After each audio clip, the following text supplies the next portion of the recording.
The Denver Broncos were one of the shock teams to make the playoffs in 2024. So, how can they continue to keep on improving in this upcoming draft? My name is Tyler, here with my brother Ryan, and we've got another 2025 NFL 3-round mock draft for the Denver Broncos. But before we do that, be sure to hit that subscribe button, tackle that bell, leave a like and a comment. Let us know what you think of this mock. And Ryan, let's pull up the slide deck here. So, Denver Broncos, as I said, I think saying they exceeded expectations is a vast understatement when it comes to Oh 2024, yeah. but great job by Sean Payton. Great job by Bo Nix as well with his development. And I think they're only going to keep on improving. They got a lot out of a lot of the talent that they had.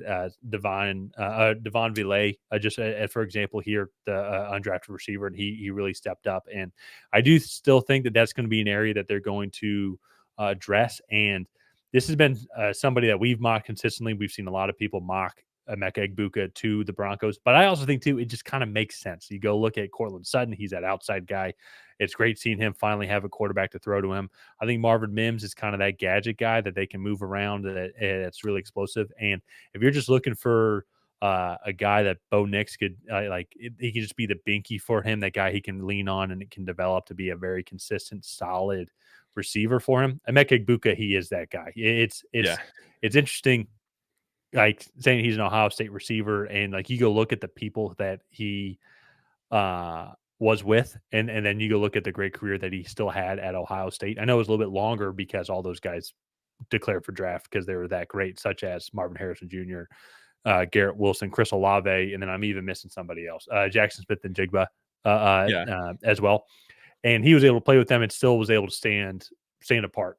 I think, and so he's not clearly as good as those guys, but I think what he can bring to Denver is going to be exactly what they're looking for.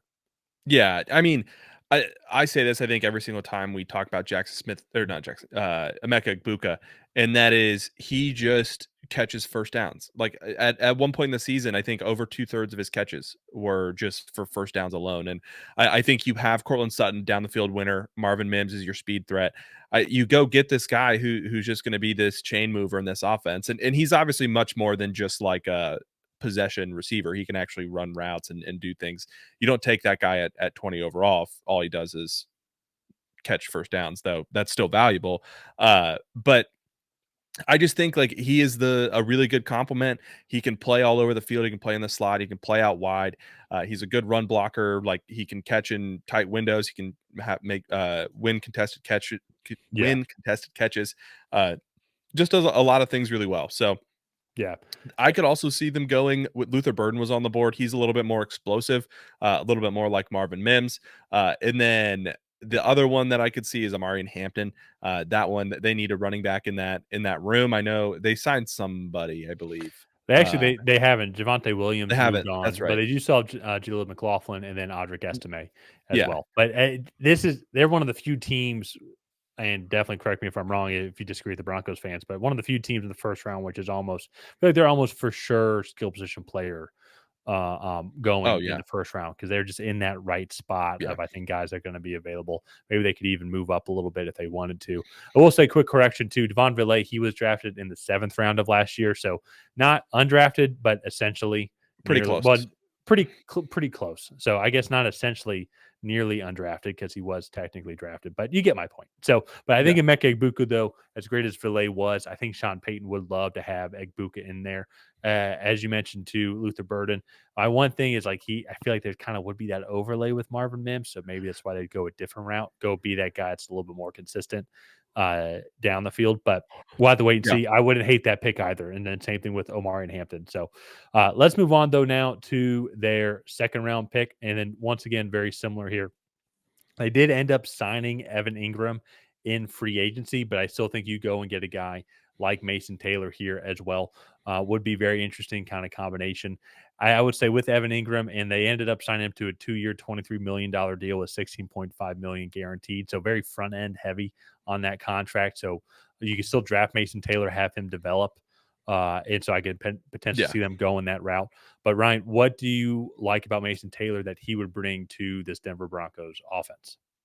He could just be a really, really solid tight end. I mean, his father is a Hall of Famer, and so I don't know if that's like if he has that type of ceiling. But you go look, he's only 20 or 21. He still has a lot of room to grow, but he's a good inline blocker. He's a good receiver. He runs good routes. I think he's just a very high floor tight end. And then he also still has that ceiling to go and just, be a all-star tight end. Like I could see him being a Mark Andrews where he's a top 5 tight end in the league, and he's also blocking and doing everything at a high level. And I think that's something that Sean Payton would find a lot of value in. So if they don't want to go with him, I could see like Savion Williams or Trey Harris. That's also if they don't get Emeka Egbuka in the first round. Mhm. So I don't think they'll double dip at the wide receiver position so early. And then they could also go offensive line. Cameron Williams is a potential option. I think here he has just some great tools that I think a lot of NFL coaches are going to want to work with. So, I mean, a lot of good routes here for the Broncos to go. I think Mason Taylor is a fantastic option, but let's wrap things up here with their third and final pick. And this is where we went and we got Carson Schwesinger just to help solidify the second level of that defense. They went out, they got a safety in free agency. Pat Surtain and Riley Moss were a really good corner tandem. And so just get one more linebacker to help solidify the second level of that defense. And Carson Schwesinger is one of the best in this class. And so I think that's just good value. It's a good pick. And I think he can bring a lot of good football to the second level. Yeah, they did end up getting Dre Greenlaw as well in free agency, Mhm. but still, going to have that injury history with Greenlaw. But at the same time, though, too, I think Carson Schweizer would be great depth and a guy that you can go and develop here. Potentially, you maybe see him and Drew Sanders being kind of that like future linebacking tandem. In the future. So, but even here, linebacker, it could be a spot. Maybe go get Andrew Makuba as well. Free safety kind of address that like long-term depth free safety position.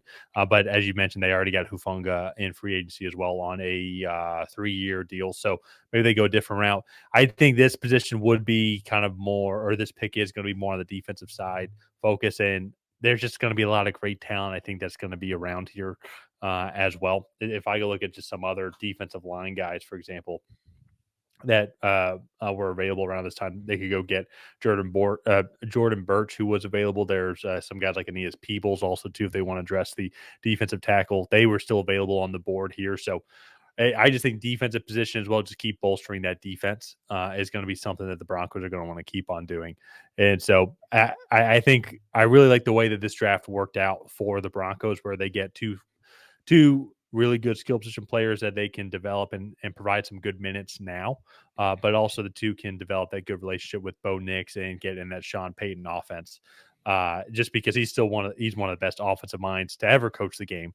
And we saw even last year what he was able to do with this team, with the young rookie quarterback, and full transparency also too. And this channel, like we were not super high on his potential. We got why the Broncos drafted Bo Nix, because they kind of had to. They needed a quarterback, and then they absolutely hit it out of the park as well. So it's I think that relationship's only going to keep on growing.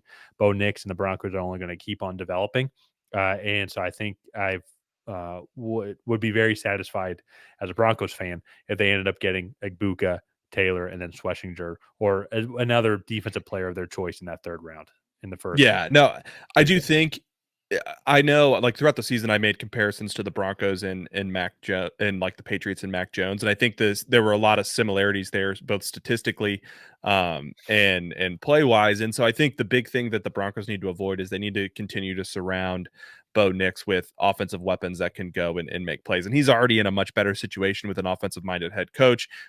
He already has Marvin Mims and Cortland Sutton, who are better than anything that Mac Jones was throwing to. But if they can go out and add a Emeka Egbuka, Mason Taylor, I think that's going to be a really solid for the continued growth of this offense. So, Exactly. uh, I like this draft. Let's go ahead. Let's wrap up this video here. If you guys have not already, please go ahead and like and subscribe. That is the best way to help out the channel. While you're down there, leave a comment on what you thought of this Broncos 3-round mock draft. Did you love it? Did you hate it? What would you have done differently? And on that, we'll see you guys next time.